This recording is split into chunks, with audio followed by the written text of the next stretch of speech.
Welcome back dito sa channel natin. Andito tayo ngayon sa may EDSA Ortigas. Finally, magbibigay na naman tayo ng update tungkol dito sa redevelopment ng SM Mega Mall at sa ginagawa na bagong SM Mega Mall EDSA Busway Station.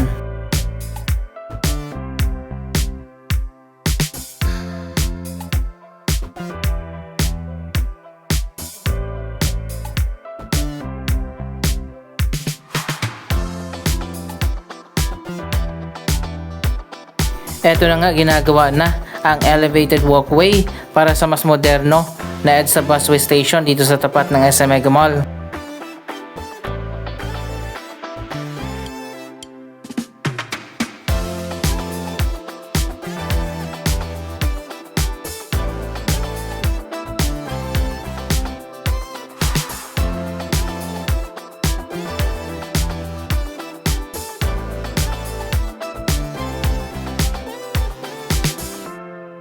Idediretso pa yan dito sa gitna dahil dito sa dulo ang sakayan at babaan.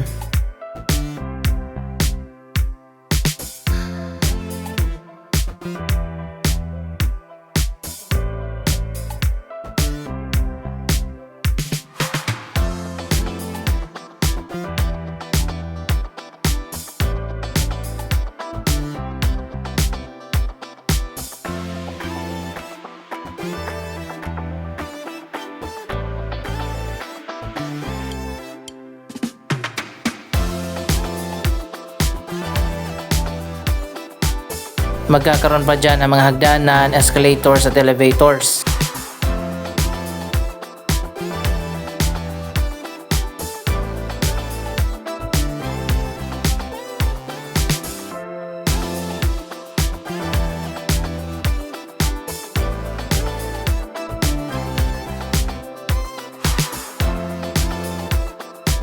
Kung nasubukan nyo nang sumakay sa bagong SM North EDSA Busway Station, halos kaparehas lang din ang design.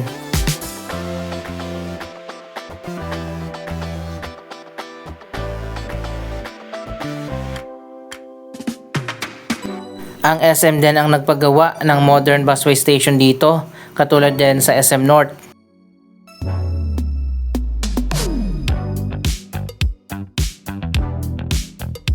Ito na pala guys, so medyo pababa yung magiging walkway kasi nga dadaan nito sa ilalim ng linya ng MRT3.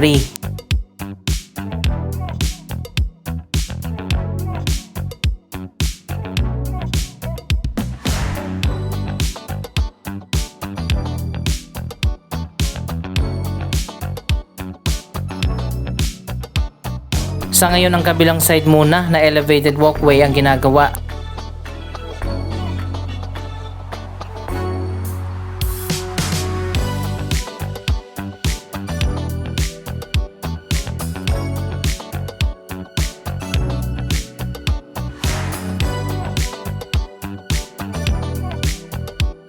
Ito na ngayon ang latest na progress.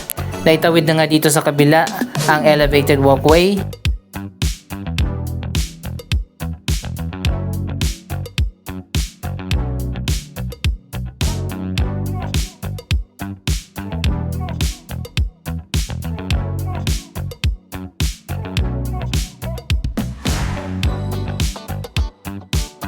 Sa tingin nyo ba matatapos ang bagong SM North EDSA Busway Station ngayong December? Sa tingin ko hindi yata, mukhang next year na ito matatapos.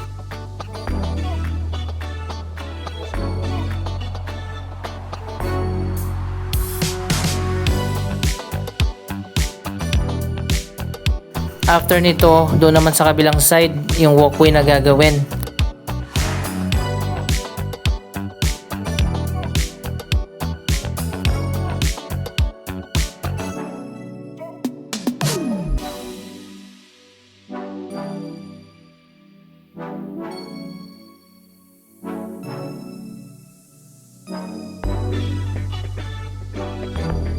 Ayan, dito naman sa kabila mayroon na ring daanan. Siguro ito yung mga hagdanan na pababa dito sa kabilang side. Magkakaroon din dyan ng escalator.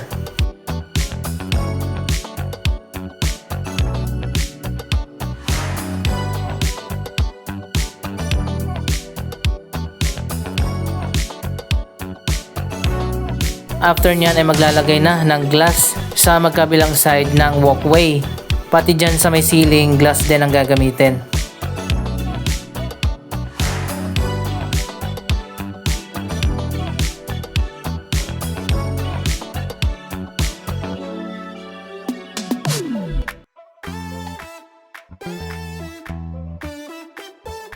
Medyo naiba lang yung design dito sa may ceiling area. Yung sa SM North Edge sa pabilog, dito naman parang oblong.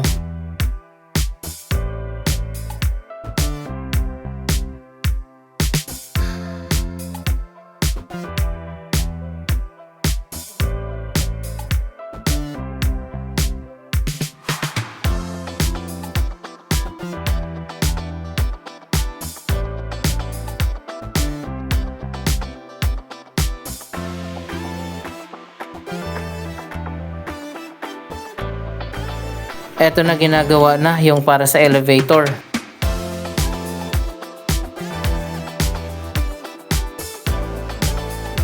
Dito na yan sa harap ng SM Mega Mall Building A.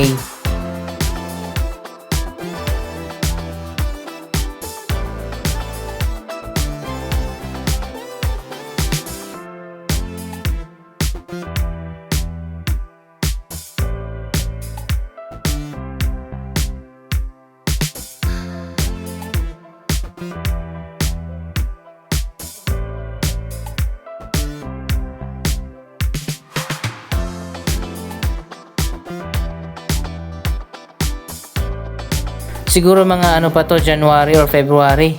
Abangan na lang natin ang mga updates sa proyektong ito. By the way, ang Kamuning EDSA Busway Station ay ginagawa na rin pala sa ngayon.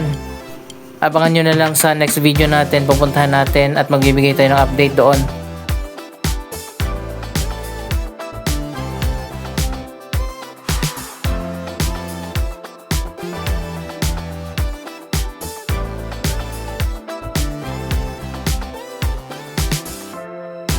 Dito naman tayo sa SM Mega Mall Redevelopment.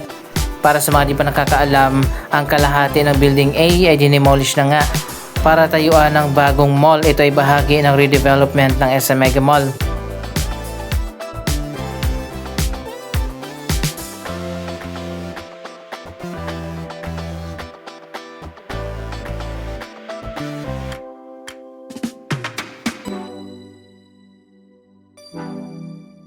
Natapos na ang demolition dito sa kalahati ng Building A. Sa ngayon pala ay naghuhukay na para sa itatayo ng bagong mall.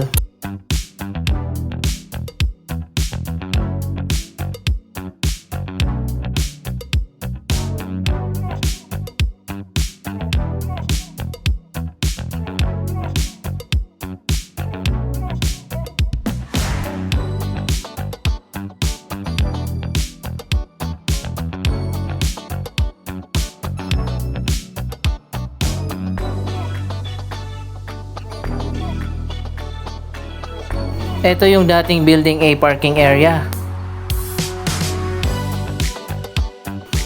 Ang parking dito ay nasa basement na o underground parking.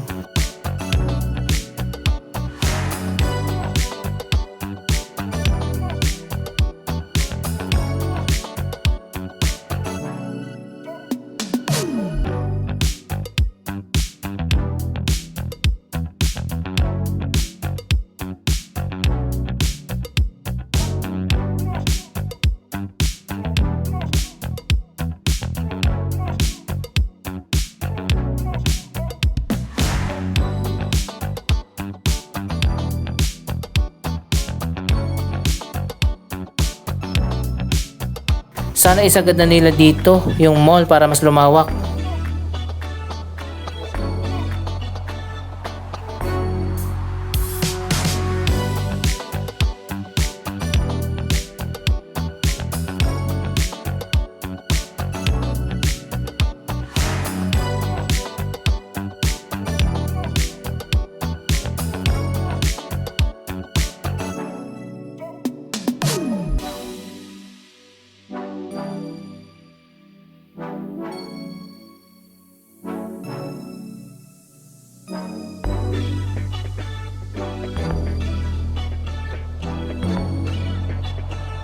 Yung dating parking area dito sa taas ay magiging retail floor na. Nasa 5 levels din ito. At sa taas ay magkakaroon nga ng Sky Garden.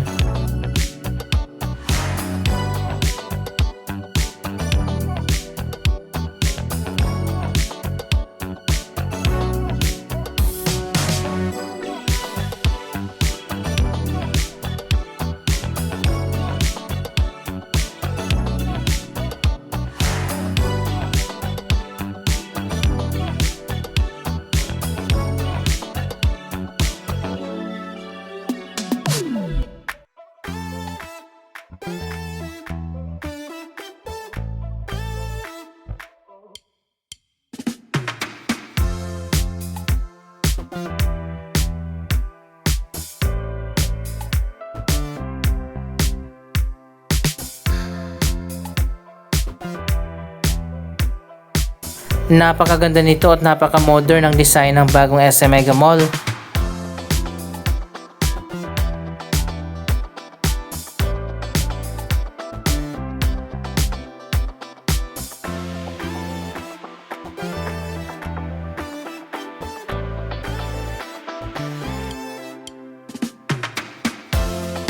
Ang Sky Garden ay indoor at air-conditioned. Magkakaroon ng special roofing system na parang glass dome.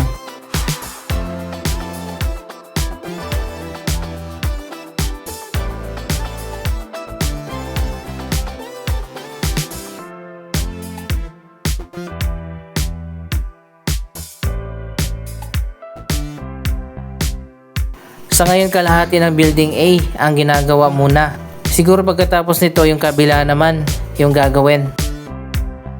At baka next year ang Building B naman ang i-demolish para tayuan din ng mas bago na mall.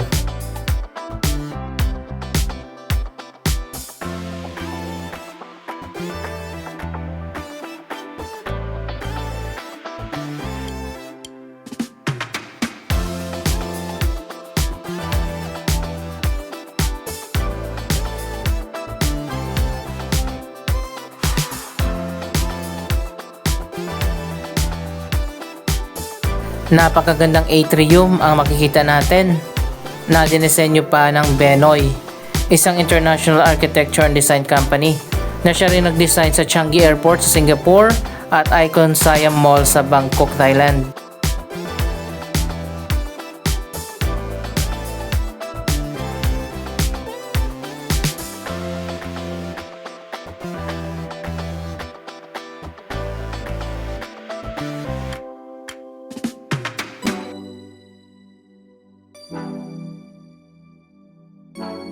World class talaga ang bagong SM Mega Mall kapag natapos na.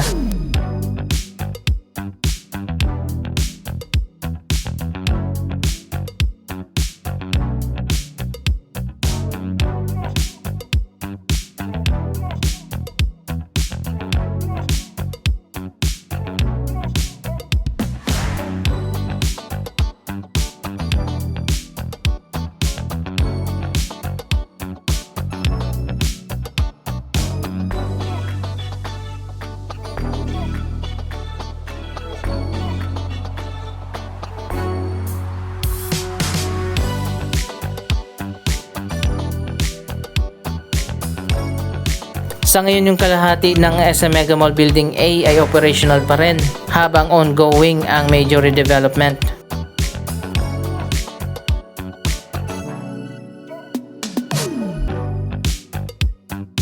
$9 billion pala ang budget dito sa Phase 1 ng SM Mega Mall Redevelopment Project.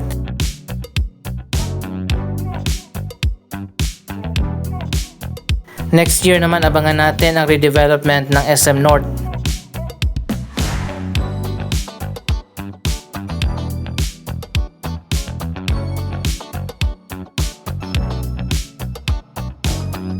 Habang na-demolish na nga yung kalahati ng mall, operational pa rin at business as usual dito sa loob.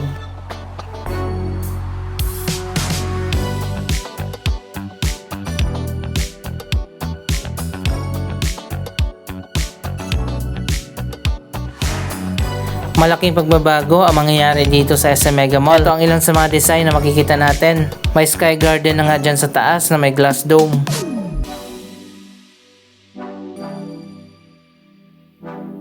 Ang bagong SM Mega Mall ay hindi na ganito. Mas mataas na ang ceiling at maluwag na ang mga hallway.